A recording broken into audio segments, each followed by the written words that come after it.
साधारण लोकंक पाई खुशी खबर देइछंती सरकार। विशेषकरी महिलामानंक पाई एहा गुरुत्वपूर्ण खबर। एणिकी अकाउंट को टंका आसीबो एही खबर अनेक लोकंकु आश्वस्ति देबो। सरकार केउ टंका जोगाई देबे, खातारे केते टंका आसीबो, वर्तमान ए सबु बाबदरे विस्तृत भाबरे जानंतु। महिलामानंकु सरकार एक खुशी खबर देइछंती। नुआ स्कीम जरियारे हिताधिकारींको बैंकरे टंका जमा करा जाउछि। विशेषकरी महिला हिताधिकारींकु एही योजनारे अनेक लाभ मिलिबो। एही लोकाभिमुखी योजनारे सरकार हिताकारींको पाई 5065 कोटी टंका खर्च करिबे बोली आकलन करिथिले। एपर्यंत 1552 कोटी टंका एही योजनारे खर्च होई सारिछि। आगामी दिनरे 3512 कोटी आहुरी खर्च कराजिबो। खूब शीघ्र एही टंका हिताधिकारींको बैंक अकाउंटरे जमा हेबो। निर्वाचन आचरण विधि लागू होइथिबारु एही योजनारे टंका जमा करिबा स्थगित रखा जाइछि। किंतु वर्तमान निर्वाचन कमिशनरंको अनुमतिरे टंका हिताधिकारींकोरे जमा कराजिबो। टंका शीघ्र को आसीबो।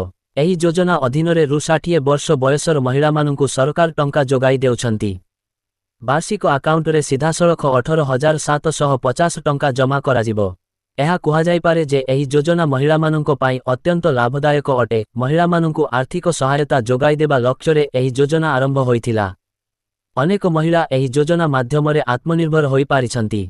एही कारणरू केवल महिला नुहंती सेमानंको परिवार मध्य एही योजनारे आर्थिक लाभ पाई पारुछंती। एही क्रमरे रेवंत रेड्डी सरकार एही स्कीम माध्यमरे महिलांकोरे टंका जमा करुछंती।